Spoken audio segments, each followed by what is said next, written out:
A história da humanidade é marcada por impérios que caem e reis que perecem, mas existe um decesso único que não marcou um final, mas sim um eixo sobre o qual giraria o destino do mundo. Não ocorreu no centro de Roma, mas numa província empoeirada e rebelde. Lá, um homem não foi executado simplesmente pelas leis dos homens, mas por uma convergência de forças divinas e políticas. A crucificação de Jesus de Nazaré não é apenas um evento teológico. É um momento histórico onde o sofrimento absoluto se encontrou com um propósito eterno. Para entender a magnitude deste sacrifício, devemos retroceder antes dos cravos, em direção ao silêncio que precedeu a tempestade que mudaria a eternidade para sempre. O cenário da tensão cósmica e política. Para compreender a morte de Jesus, é insuficiente olhar apenas para a cruz. Primeiro devemos dissecar o mundo que construiu essa cruz. A execução no Gólgota não foi um acidente espontâneo, nem um erro judicial isolado, mas o resultado inevitável, quase matemático, de um choque de forças tectônicas que levavam séculos a serem gestadas na bacia do Mediterrâneo. A Judéia, na terceira década do primeiro século, não era a terra bucólica de pastores pacíficos e céus limpos que a arte renascentista tentou vender-nos. Era uma panela de pressão geopolítica, uma ferida aberta e supurante no flanco oriental do Império Romano, uma região volátil onde a fé monoteísta radical colidia frontalmente com o pragmatismo brutal e politeísta da maquinaria imperial, desde que as legiões de Pompeio Magno profanaram o lugar santíssimo no ano 63 a.C., entrando a cavalo onde só o sumo sacerdote podia pisar uma vez por ano, uma sombra densa tinha se estendido sobre a terra prometida. A relação entre Roma e Jerusalém não era de governante e governado, mas de carcereiro e prisioneiro. Os judeus não viam os romanos meramente como administradores estrangeiros ou cobradores de impostos, mas como uma abominação teológica viva, os quitim das profecias obscuras, e os romanos, por sua vez, olhavam para os judeus com uma mistura de fascinação e repulsa. Para a mente romana, obcecada pela ordem, pela engenharia e pelos deuses visíveis, os judeus eram um povo obstinado, quase ateu na sua rejeição aos ídolos, obcecado com um Deus invisível que não podiam conquistar, subornar nem compreender. A famosa Pax Romana não era uma paz de harmonia, mas uma paz de submissão imposta pelo fio da Gladius Hispana e a ameaça constante da crucificação, um método de execução que os romanos não inventaram, mas que aperfeiçoaram com eficiência industrial, não para tirar a vida, mas para torturar, humilhar e exibir o poder do Estado sobre a carne humana. No vórtice desta tempestade política, encontrava-se a figura do prefeito, Pôncio Pilato. A cultura popular e os credos religiosos frequentemente o retratam como um burocrata fraco, lavando as mãos, um filósofo confuso arrastado pela maré. No entanto, os registros históricos de Flávio Joséfo e Filon de Alejandria pintam-nos um quadro muito diferente, muito mais sombrio, realista e aterrorizante. Pilato não era um homem brando. Era um militar veterano, um equestre romano endurecido, cínico e propenso à crueldade calculada. O seu mandato na Judéia estava manchado por incidentes de brutalidade administrativa. Sabemos que ele introduziu estandartes com a imagem do imperador em Jerusalém sob o manto da noite, provocando quase uma insurreição maciça, onde milhares de judeus ofereceram os seus pescoços às espadas dos seus soldados antes de tolerar a idolatria. Sabemos que ele usou o dinheiro sagrado do Corbã para construir um aqueduto e, quando o povo protestou, enviou soldados disfarçados de civis com porretes sob as suas túnicas para espancar a multidão. Pilato governava com medo, mas não medo dos seus súbditos, mas da ira de Roma. O seu patrono político em Roma, o poderoso Sejano, estava a perder influência ou já havia caído, e o imperador Tibério, recluso na ilha de Capri, governava com uma paranoia sifilítica crescente. Qualquer relatório de distúrbios nas províncias, qualquer falha na arrecadação, podia significar o fim da carreira política de um prefeito, o exílio para a Gália. Pilato caminhava sobre o fio de uma navalha política todos os dias, e Jesus de Nazaré se tornaria a pedra que ameaçava fazê-lo tropeçar. Por outro lado, no ângulo oposto do ringue, estava o Sinédrio, liderado por José Caifás. O sumo sacerdote não era um místico com a cabeça nas nuvens, era um aristocrata saduceu, um político pragmático de sangue frio que devia negociar a sobrevivência física da sua nação em face do gigante romano. Caifás entendia a fria matemática do poder melhor do que ninguém. A sua famosa frase, "Convém-nos que um homem morra pelo povo e não que toda a nação pereça", não é uma profecia religiosa nos seus lábios, mas um cálculo utilitário. O templo de Jerusalém que Caifás administrava não era apenas uma igreja, era o banco central da Judéia, o tribunal supremo, o coração da identidade nacional e o último baluarte da autonomia judaica. Gerava milhões em moeda atual através do comércio de animais sacrificiais e da troca de divisas. Jesus de Nazarete, com a sua entrada triunfal em Jerusalém e a violenta limpeza dos mercadores do templo, virando mesas e interrompendo o fluxo financeiro com um chicote de cordas, não estava apenas a pregar teologia, estava a atacar a linha de água econômica e a autoridade política da elite sacerdotal. Para os guardiões da ordem, a sua eliminação não era um crime passional, mas uma estrita necessidade de Estado para evitar uma intervenção romana que destruísse o templo. A última ceia, o rito da transição radical. A narrativa acelera vertiginosamente na véspera da Páscoa, a 14 de Nisan. Jerusalém estava apinhada ao ponto do colapso logístico. A população da cidade, normalmente de uns 50 mil habitantes, triplicava ou quadruplicava com peregrinos chegados de todos os cantos do Mediterrâneo, de Cirene a Roma, da Babilônia ao Egito, para celebrar a libertação da escravidão. O ar da cidade era denso, carregado com o cheiro a fumo de lenha, especiarias, suor humano e, sobretudo, o cheiro metálico do sangue de milhares de cordeiros que tinham sido degolados no templo nessa mesma tarde, numa cadeia de montagem sacrificial. Mas num aposento alto do bairro superior, longe do tumulto e dos cânticos das ruas, realizava-se uma cerimônia muito mais íntima, tensa e sombria, que redefiniria o conceito mesmo de sacrifício para a espécie humana. Os evangelhos sinóticos descrevem a última ceia não como uma simples despedida sentimental, mas como um ato fundacional, um terremoto litúrgico. Quando Jesus tomou o pão ázimo e o cálice de vinho, as suas palavras devem ter soado como um trovão silencioso e desconcertante na mente dos seus discípulos, homens rudes, pescadores e escobradores de impostos que ainda esperavam, no fundo, um reino terreno onde expulsariam os romanos a golpes de espada. Este é o meu corpo. Este é o meu sangue da nova aliança. É preciso entender o peso disto. Durante 1500 anos, o sangue dos animais tinha sido o único meio de expiação, uma lembrança constante e visual da distância intransponível entre a santidade absoluta de Deus e a imperfeição moral do homem.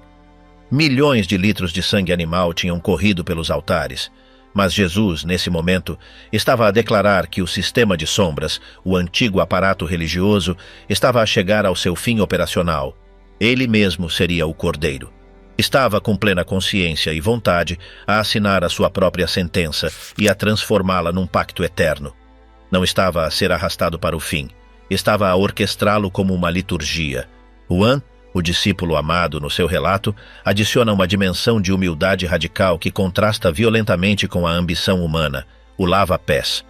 Numa sociedade oriental onde a hierarquia era tudo, onde o pó e o estrume dos caminhos cobriam a dignidade dos viajantes, o mestre despojou-se do seu manto, cingiu uma toalha e assumiu a forma de um escravo não-judeu.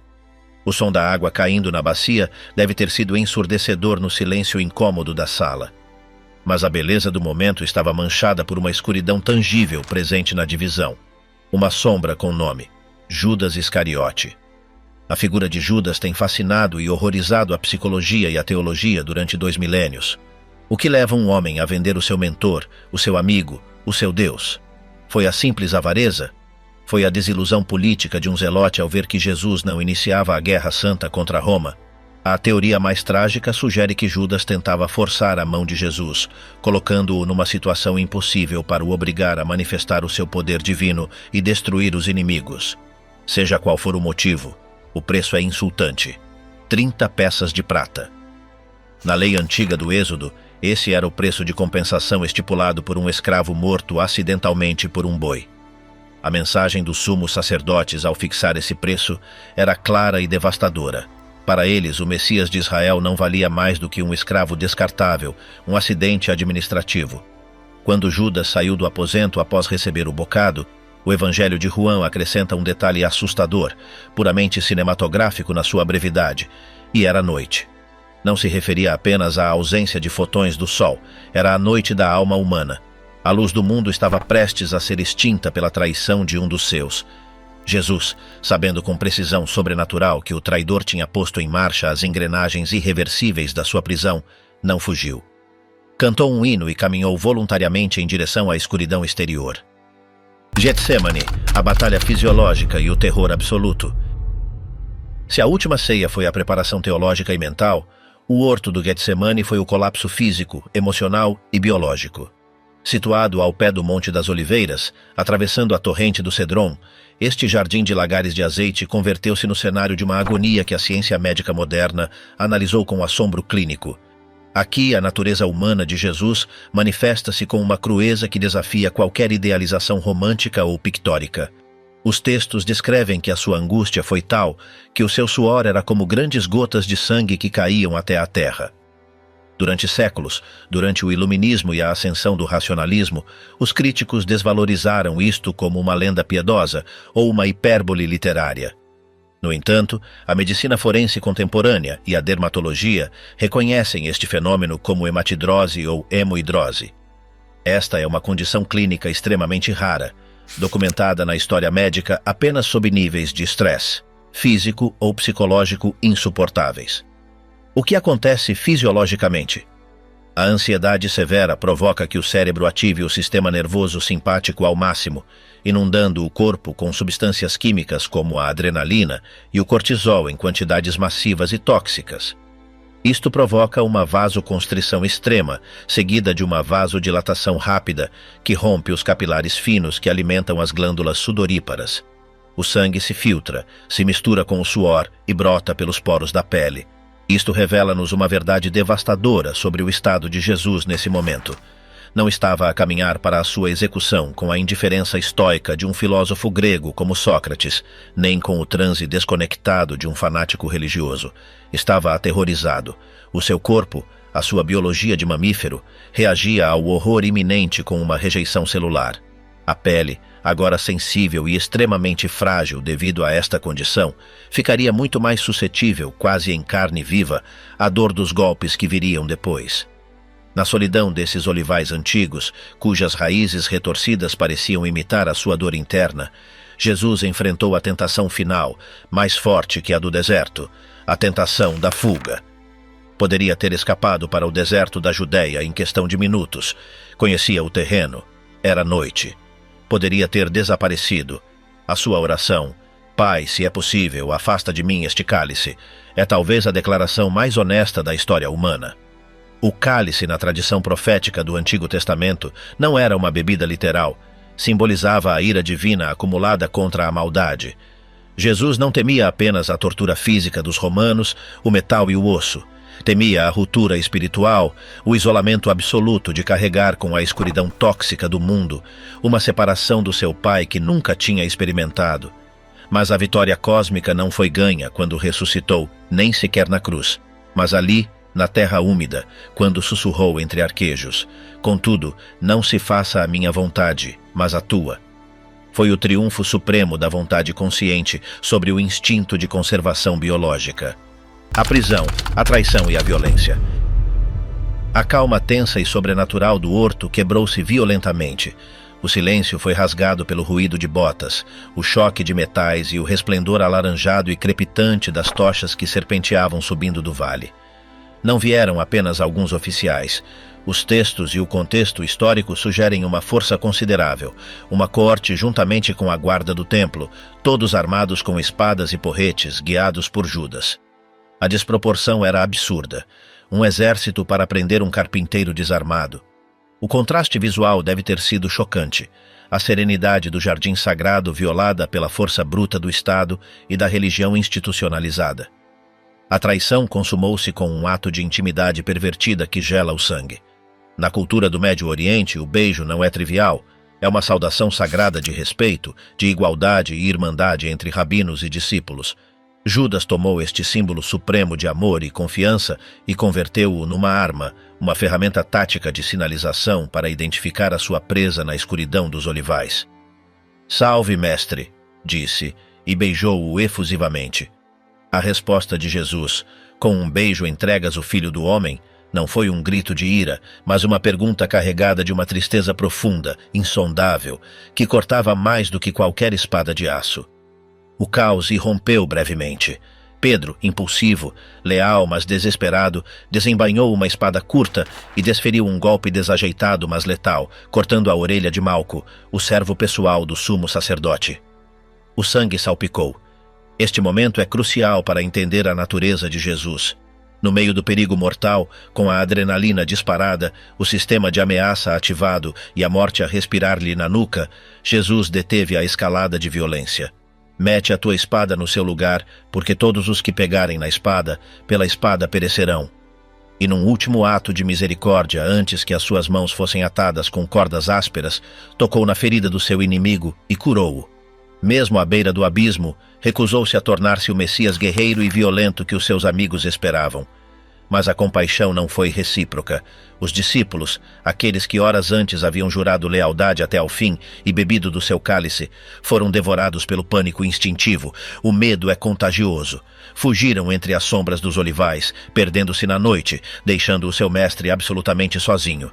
Jesus foi amarrado como um animal perigoso, golpeado e arrastado de volta para a cidade, não como um rabino respeitado, mas como um criminoso da pior espécie. A descida do Monte das Oliveiras em direção ao Vale do Cedron e a subida íngreme em direção a Jerusalém marcaram o início da sua via dolorosa física, muito antes de carregar a cruz. O julgamento ante o Sinédrio, a ilegalidade noturna. O que aconteceu a seguir nas horas mortas da madrugada foi um escárnio à justiça judaica, uma farsa legal desenhada com um único propósito: a eliminação rápida antes que o povo despertasse. Jesus foi levado primeiro perante Anás, o antigo sumo sacerdote e verdadeiro padrinho do poder em Jerusalém. Anás era um patriarca astuto, imensamente rico, que controlava os fios do templo e o comércio dos sacrifícios. Foi um interrogatório preliminar, ilegal e coercivo, destinado a encontrar fissuras na sua defesa antes do julgamento formal.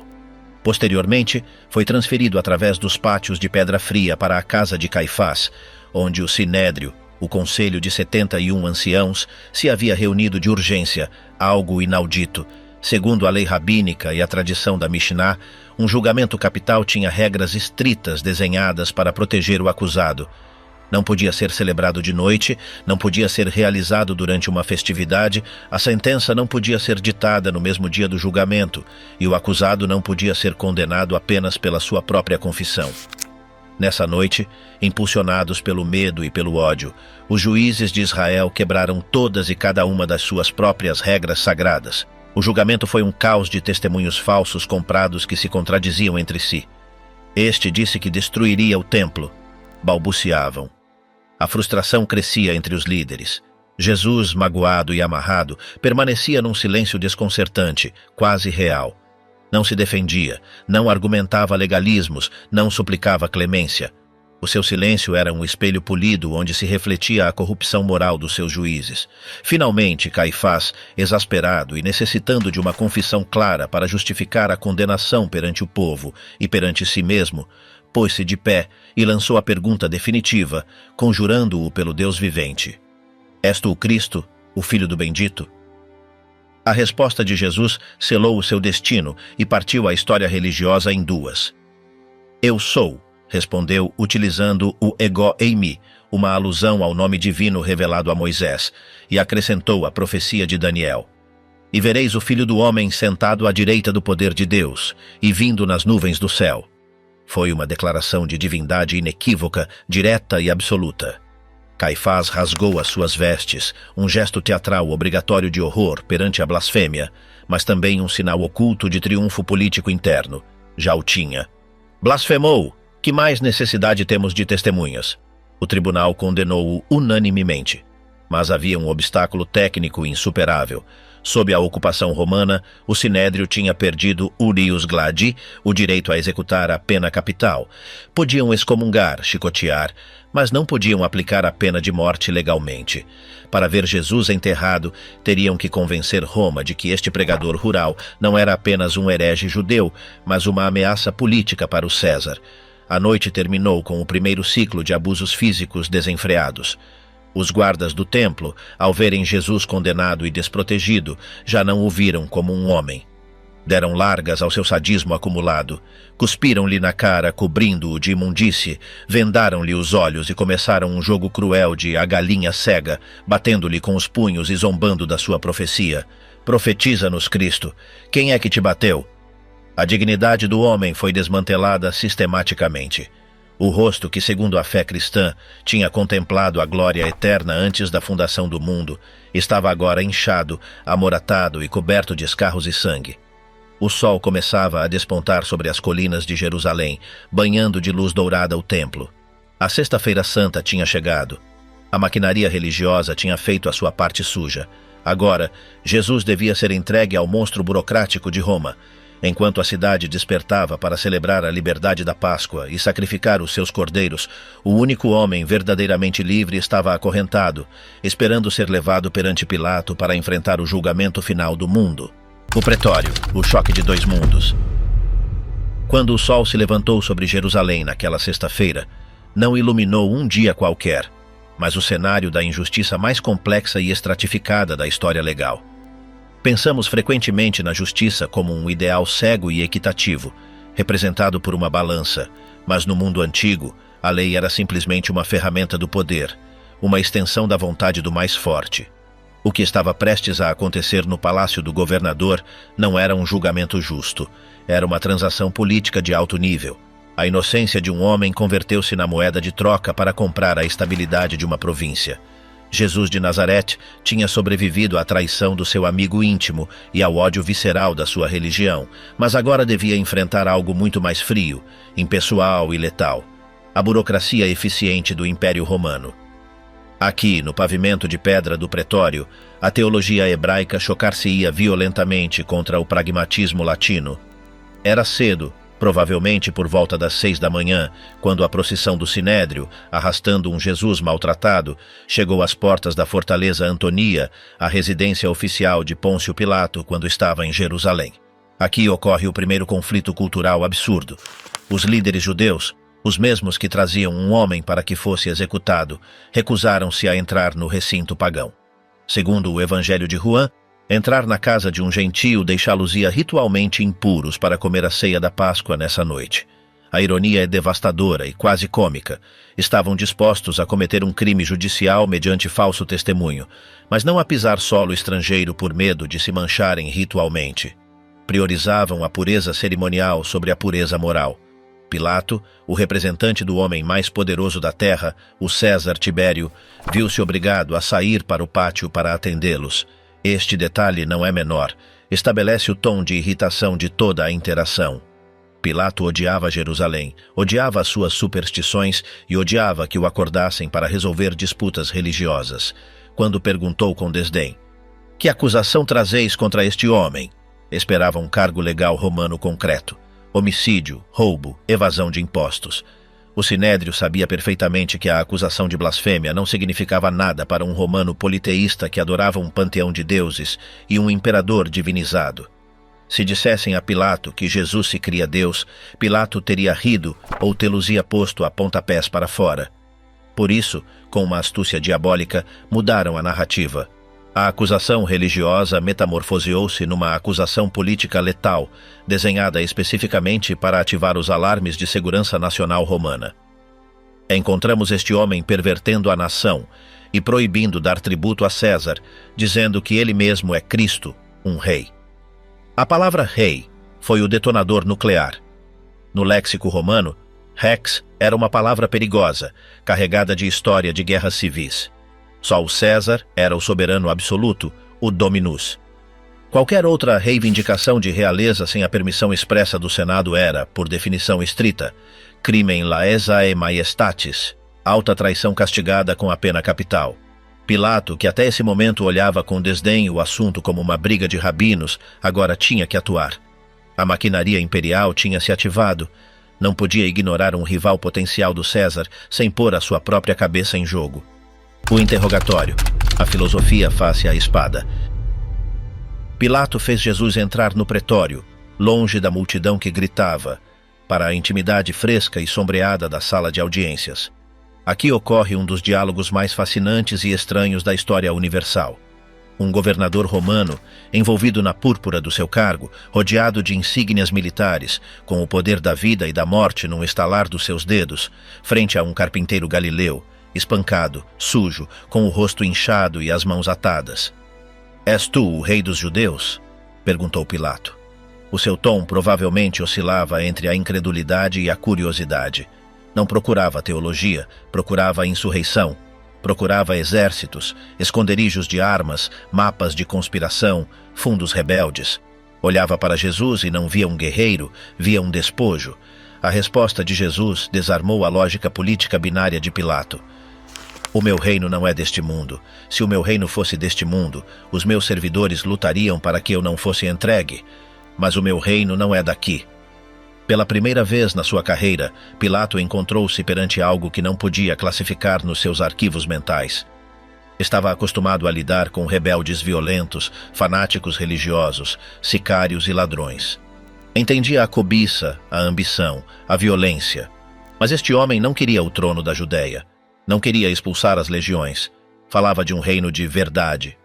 Pilato, um homem educado no ceticismo filosófico romano, respondeu com a famosa frase que ressoou através dos séculos como o hino do relativismo moral: "Que é a verdade?"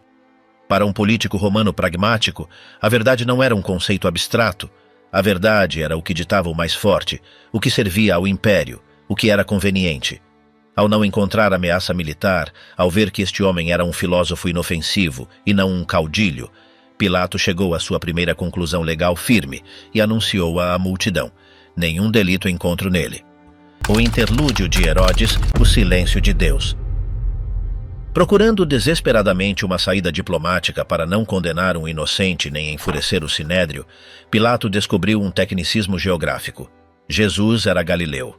Isso colocava-o automaticamente sob a jurisdição de Herodes Antipas, o tetrarca da Galileia, que convenientemente estava em Jerusalém por causa da festa.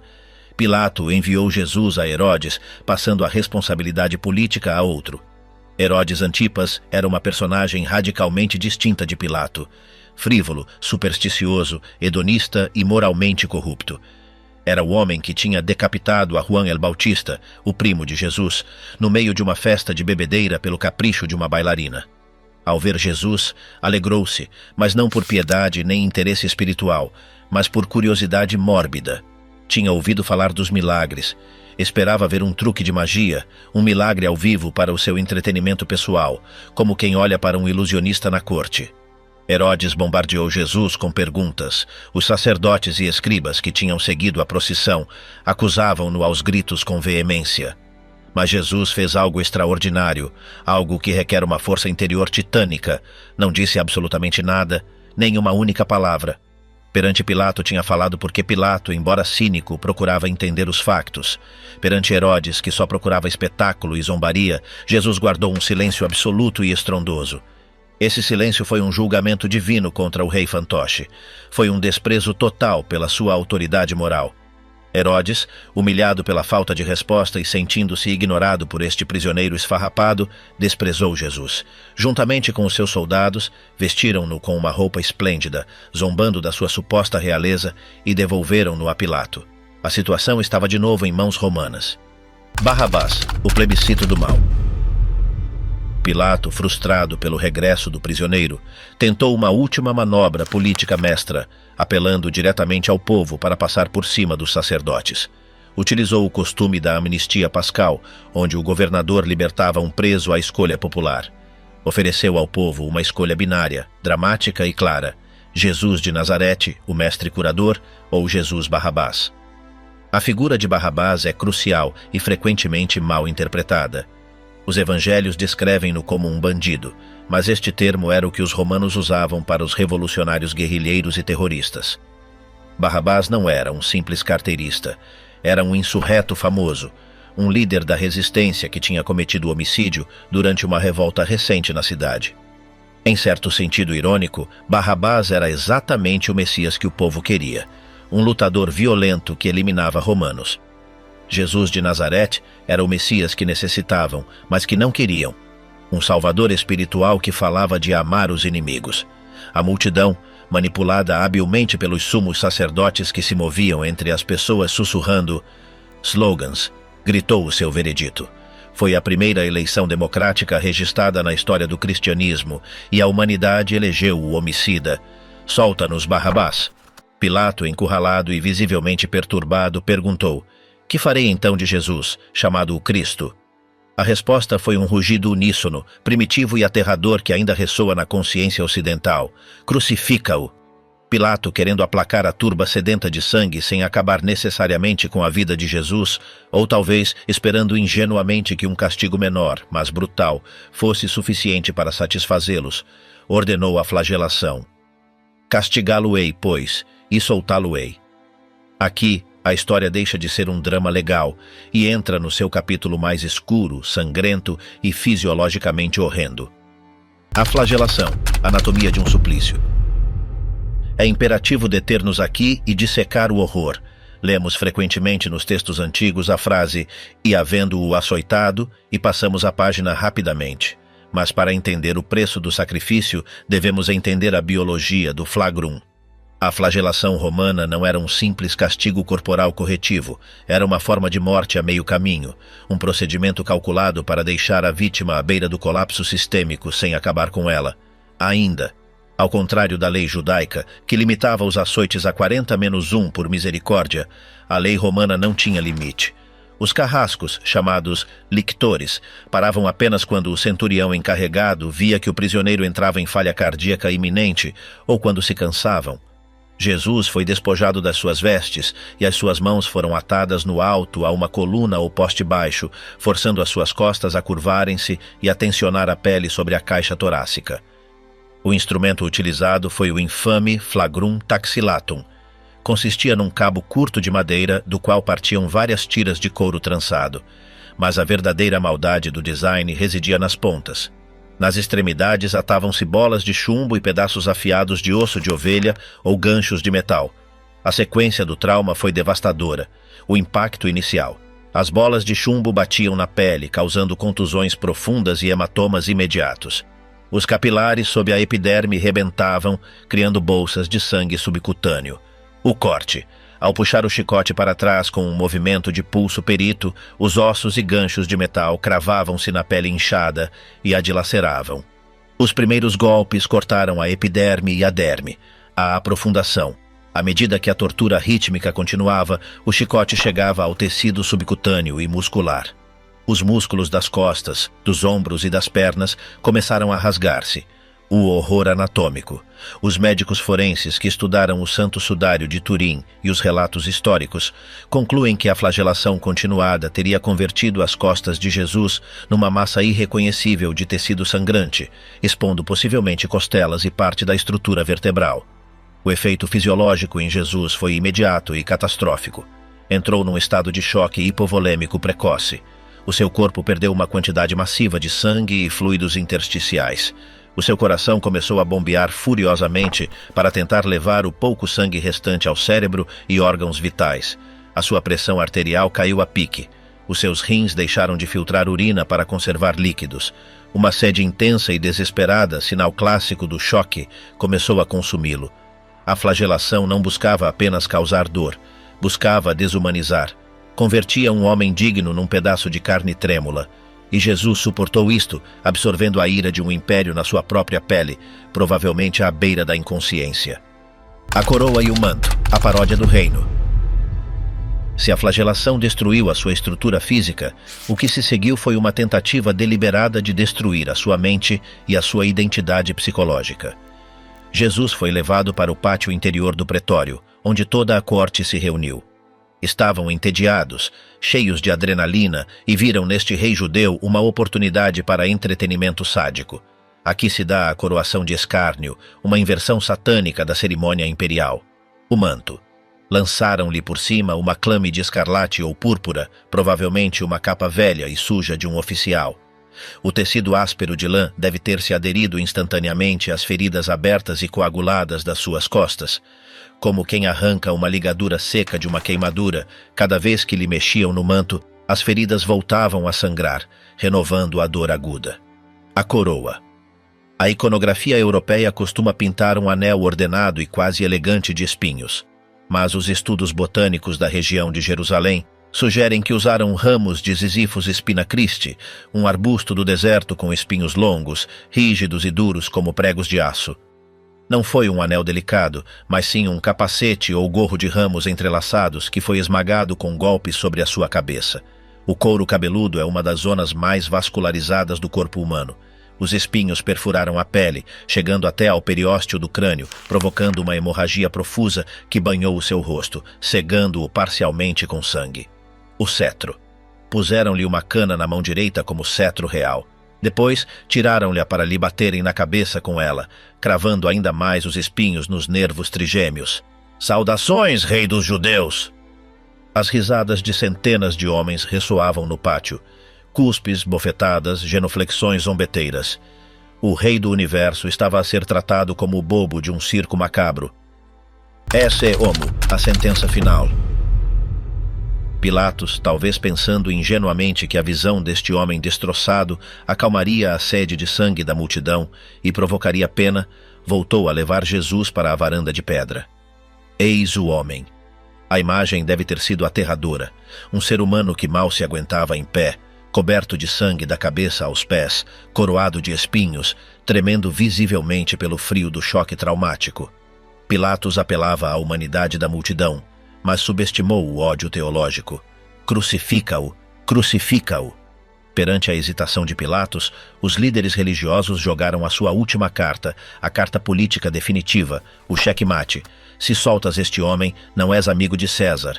Todo aquele que se faz rei se opõe a César. Pilatos sentiu o frio medo pela sua própria vida. A frase amigo de César era um título honorífico oficial. Perdê-lo significava a ruína.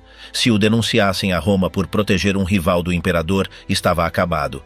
Nesse momento, a verdade, a justiça e a inocência deixaram de importar. Pilatos pediu água, lavou as mãos diante do povo, um ritual judaico que adotou sarcasticamente para se isentar de culpa. Eu estou inocente do sangue deste justo, isso é convosco.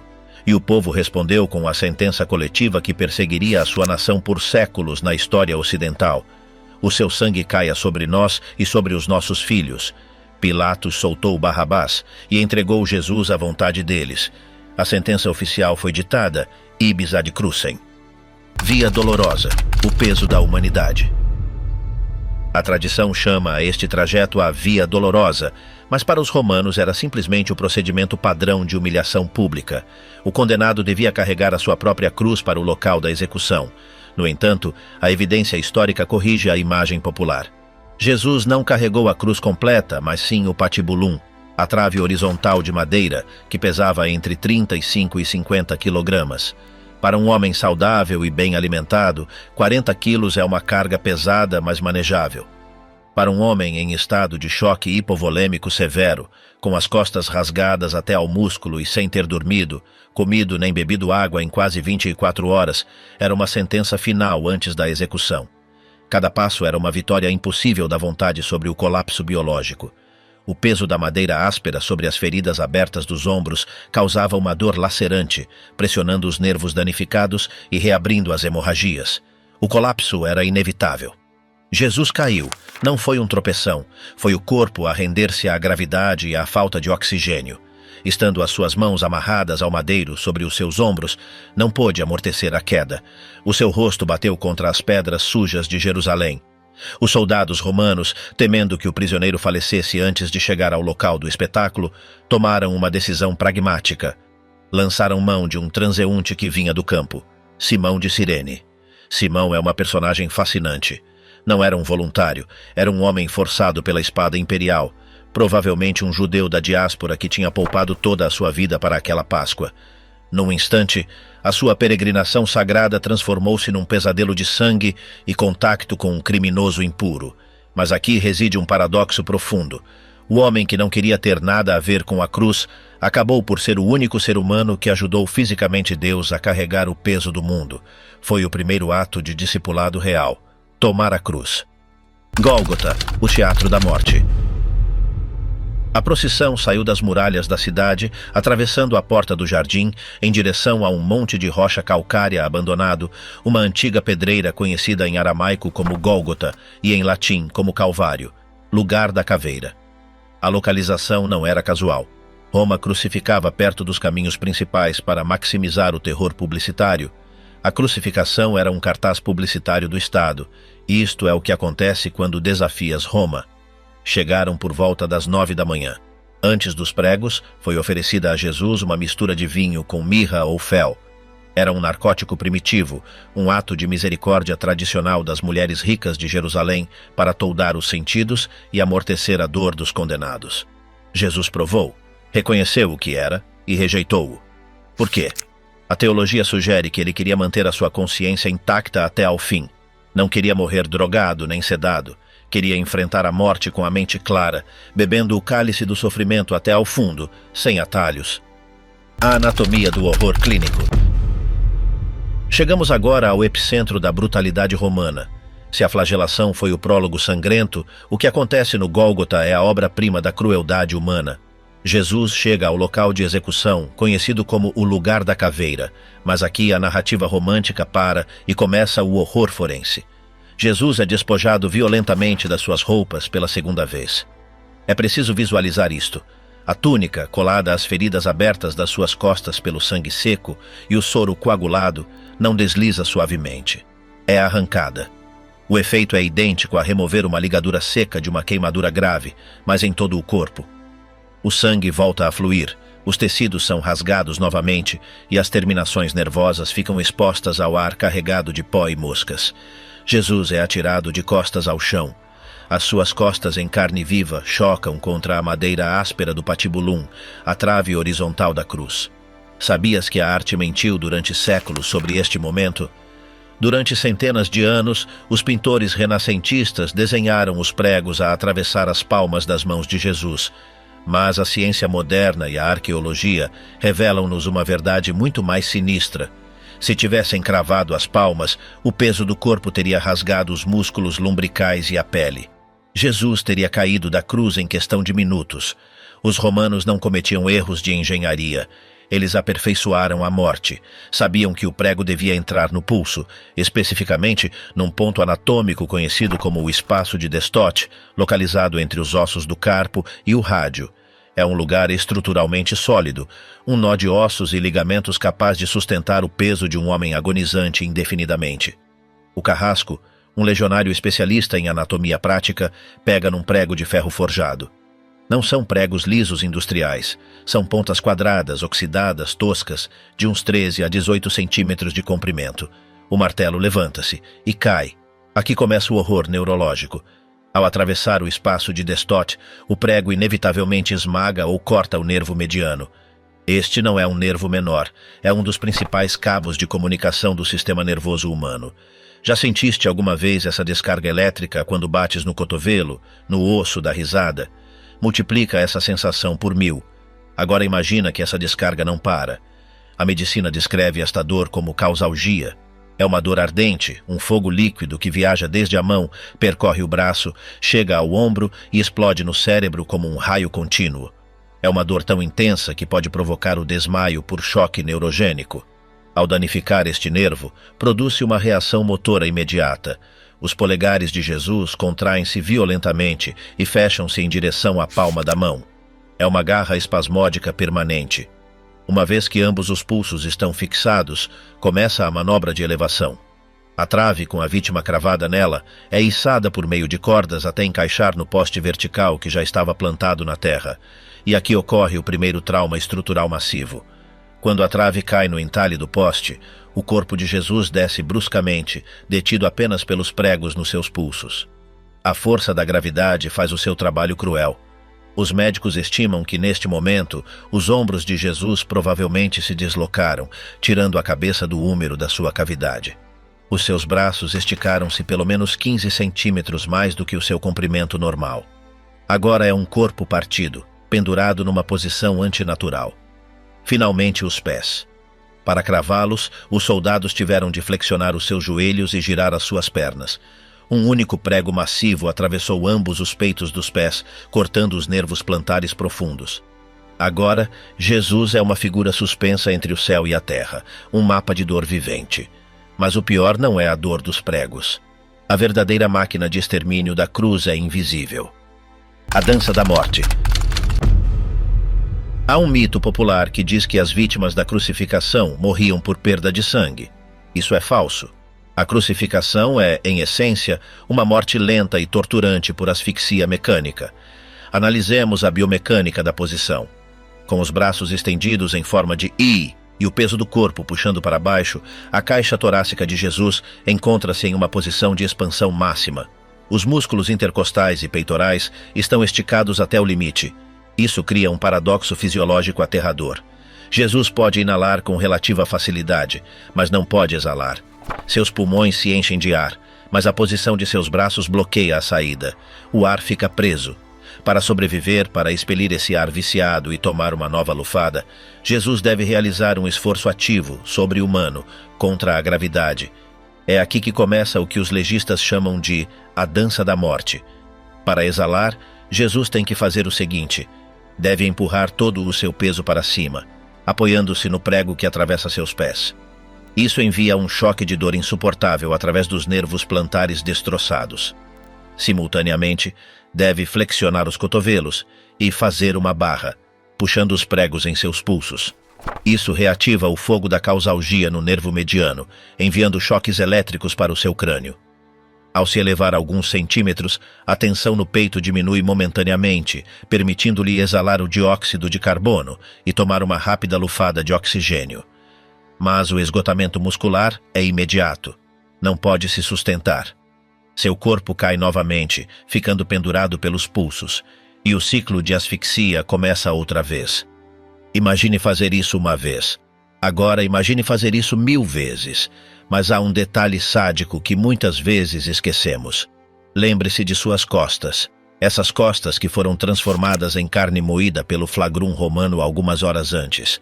Cada vez que Jesus se impulsiona para cima para respirar e se deixa cair por esgotamento, suas costas nuas esfregam contra a madeira lascada e áspera da cruz. Acima, abaixo, acima, abaixo. É como esfregar uma ferida aberta com lixa grossa. A madeira se incrusta na carne exposta, reabrindo as feridas, raspando os ossos das costelas traseiras. Cada respiração não é apenas um esforço muscular, é uma tortura tátil absoluta. A nível químico, seu sangue está entrando em crise. Devido à respiração superficial e incompleta, o dióxido de carbono começa a se acumular em sua corrente sanguínea, uma condição chamada hipercapnia. O dióxido de carbono se transforma em ácido carbônico, tornando seu sangue ácido. Isso provoca câimbras musculares incontroláveis. Seus músculos privados de oxigênio e cheios de ácido láctico começam a tetanizar. Ficam rígidos como pedras. Jesus está preso em um corpo que está se transformando em sua própria tumba rígida, lutando por cada molécula de ar enquanto seu próprio metabolismo o envenena por dentro. A morte o está espreitando, mas seu coração, forte e jovem, se recusa a se render ainda. A agonia é projetada para durar dias, mas algo estranho está prestes a acontecer no céu. Escuridão ao meio-dia e o grito do abandono. Enquanto esta batalha biológica é travada em silêncio, o cenário social é igualmente brutal. Sobre sua cabeça, Pôncio Pilatos ordenou colocar um títulos, um cartaz de madeira coberto de gesso. A inscrição é um escárnio político e uma verdade acidental. Está escrito em 3 idiomas, hebraico, latim e grego. Jesus Nazareno, Rei dos Judeus. Os sumos sacerdotes indignados exigiram a Pilatos: não escrevas Rei dos Judeus, mas que ele disse: sou Rei dos Judeus. Pilatos, farto de suas manipulações e reafirmando a autoridade absoluta de Roma, respondeu com uma frase lapidar: Quod scripsi, scripsi. Foi a ironia suprema. O Império Pagão proclamou a verdade teológica ao mundo inteiro. Abaixo, ao pé da cruz, a banalidade do mal segue seu curso. 4 soldados romanos, indiferentes ao sofrimento de mais um criminoso, sentam-se a jogar dados. Repartem suas poucas posses. A túnica de Jesus, tecida de uma só peça, é demasiado valiosa para ser rasgada, então eles a sorteiam. Enquanto eles apostam por sua roupa, Jesus pronuncia a primeira de suas 7 frases finais. E é, talvez, a frase mais revolucionária da história ética da humanidade. Em meio à dor dos nervos medianos, com os pulmões ardendo pela falta de ar, Jesus não amaldiçoa Roma, não grita vingança contra os fariseus. Olha para seus algozes e diz: Pai, perdoa-lhes porque não sabem o que fazem. Ele rompe o ciclo do sangue. Ele para a roda do karma. Ele oferece anistia aos homens que estão cravando os metais em seu corpo. Mas então, o ambiente muda drasticamente. É o meio-dia, a hora sexta. O sol está no seu zênite sobre a Judéia. De repente, a luz falha. Os evangelhos relatam que uma escuridão sobrenatural cobriu toda a terra até às 3 da tarde. Não foi um eclipse solar comum. A Páscoa judaica ocorre sempre durante a lua cheia, e um eclipse solar é astronomicamente impossível com lua cheia. Foi algo mais. Uma escuridão densa, pesada, que silenciou as aves e arrefeceu o ar do deserto. Nessa escuridão, o sofrimento de Jesus passa do físico para o espiritual. Durante toda a sua existência eterna, Jesus tinha vivido em uma comunhão ininterrupta com o Pai. Mas agora, ao carregar simbólica e espiritualmente com o pecado do mundo, toda a maldade, a sujeira, a violência e a vergonha da história humana, essa conexão se rompe. Jesus experimenta o isolamento absoluto. Às 3 da tarde, rompendo o silêncio sepulcral, Jesus grita com uma voz dilacerante: Eli, Eli, lama sabachthani. Este não foi um sussurro de resignação. Foi o rugido de um leão ferido. Foi o momento de solidão cósmica mais profundo jamais registrado. O Filho de Deus estava completamente sozinho no universo, absorvendo um abismo espiritual que nós não podemos nem começar a compreender, e seu corpo estava prestes a entrar em colapso. Tetelestai, a vitória financeira. São as 3 da tarde. O corpo de Jesus chegou ao seu limite biológico absoluto. A acidose envenenou seus tecidos, seu coração está falhando. Devido ao choque hipovolêmico e ao esforço extremo, seu coração bate a um ritmo frenético, tentando bombear sangue que já não tem oxigênio. Ao mesmo tempo, o fluido começou a se acumular ao redor de seu coração e seus pulmões, comprimindo os órgãos vitais como um torno hidráulico. Jesus sabe que o fim chegou, sabe que a profecia foi cumprida. Pede água e lhe dão vinagre. Então, ele reúne a última reserva de oxigênio que lhe resta. Ele se empurra uma última vez sobre os pregos de seus pés, suportando a dor lacerante para encher seus pulmões pela última vez. Ele não emite um gemido de derrota. As testemunhas presenciais, como Mateus e João, insistem que ele soltou um grande grito. Um grito de conquista. Tetelestai. Esta palavra grega é fundamental. Não significa simplesmente acabou. Nos papiros comerciais da época, tetelestai era a palavra que os comerciantes escreviam nos recibos de impostos ou dívidas quando o pagamento tinha sido completado. Significa pago na sua totalidade, ou está consumado. Não é a voz de uma vítima, é a voz de um pagador que acaba de saldar uma dívida infinita. A transação espiritual estava completa, e depois, com uma calma que contrasta com a violência do momento, ele sussurra: Pai, em tuas mãos eu entrego meu espírito. E exalou. Faleceu voluntariamente. Ninguém tirou sua vida, ele a entregou. Nesse preciso instante, o mundo físico reagiu. Mateus relata um terremoto. As rochas se partiram. Mas o evento mais significativo ocorreu a uns centenas de metros dali, no glorioso Templo de Jerusalém. Dentro do templo, separando o lugar santo do lugar santíssimo, havia um véu massivo. Segundo o historiador Joséfo, este véu tinha 18 metros de altura, 9 metros de largura e uma espessura de um palmo. Era tão pesado que se necessitavam 300 sacerdotes para manipulá-lo. Era a barreira física entre o homem pecador e a santidade de Deus. No momento em que Jesus morreu, esse véu se rasgou, mas não se rasgou por baixo, como se alguém o tivesse cortado. Se rasgou de cima a baixo. O simbolismo era aterrorizante para a casta religiosa. Deus mesmo havia rompido a barreira. O sistema de sacrifícios animais havia terminado. O acesso ao divino já não estava restrito por ritos ou sacerdotes. Estava aberto através do corpo partido desse homem na cruz. O golpe de misericórdia e o silêncio do túmulo. Os líderes judeus tinham pressa. O sol estava a descer e o sabate começava ao pôr do sol. A lei judaica proibia deixar corpos expostos durante o dia sagrado. Pediram a Pilatos que acelerasse a morte dos condenados. Os soldados romanos procederam então com o brutal crurifragium. Utilizando uma massa de ferro maciço, os soldados golpeavam com força brutal as tíbias dos crucificados. O objetivo era quebrar os ossos das pernas. Por quê? Lembre-se da mecânica da respiração. Para respirar, a vítima precisa se impulsionar com as pernas. Se quebrar as pernas, a vítima já não pode se elevar. Perde seu ponto de apoio, todo o peso fica pendurado nos braços, o peito bloqueia e a morte por asfixia ocorre em questão de minutos. Fizeram isso com os 2 ladrões aos lados de Jesus. O som dos ossos a partir-se deve ter sido nauseabundo, seguido pelos gorgolejos de asfixia final. Mas quando o soldado chegou ao centro, a Jesus, ele parou. Viu que já havia falecido. Sua cabeça havia caído, seu peito estava imóvel. Não havia necessidade de lhe quebrar as pernas. No entanto, para cumprir com o protocolo legal romano e se certificar de que não fosse um coma profundo ou um desmaio, um soldado levantou sua lança. Com um golpe certeiro e profissional, ele cravou a lança no lado direito de Jesus, dirigindo-a para cima, atravessando o pulmão e chegando ao coração. João, o único discípulo que teve a coragem de estar ao pé da cruz, descreve um detalhe médico assombrosamente preciso para a época. Imediatamente saiu sangue e água. A medicina moderna explica isso claramente. O sangue provinha do átrio direito do coração. A água era, na verdade, fluido pericárdico e pleural, acumulado pelo estresse traumático e pela insuficiência cardíaca. É a evidência forense final.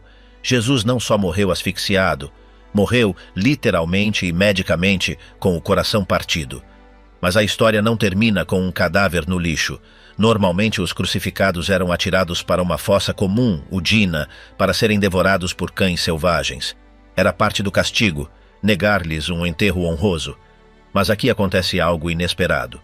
2 homens ricos e poderosos, membros do Sinédrio que haviam acreditado em Jesus em segredo, José de Arimateia e Nicodemos, saem das sombras. Arriscam sua reputação e sua posição social. Vão perante Pilatos e pedem o corpo. Pilatos, surpreendido por Jesus ter morrido tão rapidamente, verifica o falecimento com o centurião e entrega o cadáver. Foi um enterro apressado. Não houve tempo para lavar o corpo, nem para os rituais completos de luto, porque o sol estava se pondo e o sabate começava. Baixaram o corpo com cuidado, retirando os pregos que haviam mordido seus ossos. Envolveram-no em lençóis de linho fino e o cobriram com uns 30 quilos de especiarias aromáticas que Nicodemos havia trazido. Era uma quantidade de especiarias digna de um rei, não de um criminoso. Depositaram-no em um túmulo novo, escavado na rocha viva, localizado em um jardim perto do local da execução. Finalmente, fizeram rolar uma grande pedra em forma de disco sobre um trilho talhado no chão, selando a entrada. A pedra pesava entre 1 e 2 toneladas. Para se certificarem de que ninguém roubaria o corpo e fingiria uma ressurreição, os líderes religiosos pediram a Pilatos que assegurasse o túmulo. Foi colocado o selo romano, uma corda com cera e o emblema imperial. Quebrar esse selo significava a pena de morte automática. Além disso, foi postada uma guarda de soldados romanos de elite em frente à rocha. O sol se pôs. A escuridão cobriu Jerusalém. O corpo frio e sem vida do homem que dizia ser Deus jazia na escuridão de uma caverna de pedra. O mundo ficou em silêncio. Parecia que o mal havia vencido. O legado do sangue. A crucificação de Jesus de Nazaré, sob qualquer análise lógica ou histórica, deveria ter sido o fim absoluto da história. Deveria ter sido uma nota de rodapé esquecida nos arquivos administrativos da província da Judéia. Outro falso Messias. Outro rebelde judeu esmagado pela maquinaria eficiente e implacável do César. Seus seguidores, um grupo de pescadores e cobradores de impostos aterrorizados, deveriam ter se dispersado, envergonhados de terem dedicado 3 anos de sua vida a um homem que terminou nu, humilhado e morto em um madeiro maldito. A lógica dita que o movimento deveria ter morrido com o líder. Mas aconteceu o impossível. Essa morte não foi um ponto final, foi um Big Bang espiritual. 3 dias depois, o túmulo estava vazio, e esses mesmos homens covardes que fugiram durante a execução, de repente saíram às ruas do Império Romano dispostos a morrer, torturados e decapitados, proclamando que o tinham visto vivo. Ninguém morre por uma mentira que sabe que é mentira. Algo aconteceu que mudou a estrutura da realidade. Pense nisso por um segundo. Alexandre Magno, Júlio César, Napoleão, homens que conquistaram o mundo com a espada, com exércitos, com força bruta. Seus impérios se fragmentaram e desapareceram no pó da história no momento em que seus corações deixaram de bater. Jesus conquistou o mundo com uma cruz. Seu império começou verdadeiramente depois de seu último suspiro. A cruz, o objeto mais detestável do mundo antigo, o equivalente romano à cadeira elétrica ou à injeção letal, mas pior porque era um espetáculo público de vergonha, foi transmutada alquimicamente. Esse instrumento de tortura se converteu no símbolo de esperança, cura, filantropia e amor mais reconhecido na face da terra. Coroamos nossas igrejas com ela, a levamos no pescoço como joia, a colocamos sobre os túmulos de nossos entes queridos como promessa de vida. A história das civilizações humanas é a história de homens que tentaram ser deuses, construindo pirâmides, arcos do triunfo e arranha-céus para seu próprio orgulho. A história da crucificação é a história de um Deus que se fez homem e construiu um monumento à sua humildade usando madeira, pregos e seu próprio sangue. Hoje, em pleno século XXI, com toda a nossa tecnologia, nossa inteligência artificial, nossas viagens espaciais e nosso ruído digital, o mundo continua girando cronologicamente ao redor da morte desse carpinteiro judeu. Cada vez que você olha a data no seu telefone, cada vez que você assina um documento, você está reconhecendo que a história se partiu em duas, antes dele e depois dele. A paixão não é apenas um relato de dor forense ou uma tragédia antiga, é o testemunho radical de até onde pode chegar o amor quando decide enfrentar a escuridão absoluta para resgatar o que estava perdido. As vozes dos algozes se apagaram. Pilatos e o César se converteram em pó de ruínas. O templo foi destruído pedra sobre pedra no ano 70 depois de Cristo. Mas a mensagem do homem que morreu sussurrando perdão continua ressoando, inabalável nos confins da terra. O túmulo se fechou na sexta-feira sob o peso da pedra e a autoridade de Roma. Mas a história, como bem sabemos, a história apenas estava começando.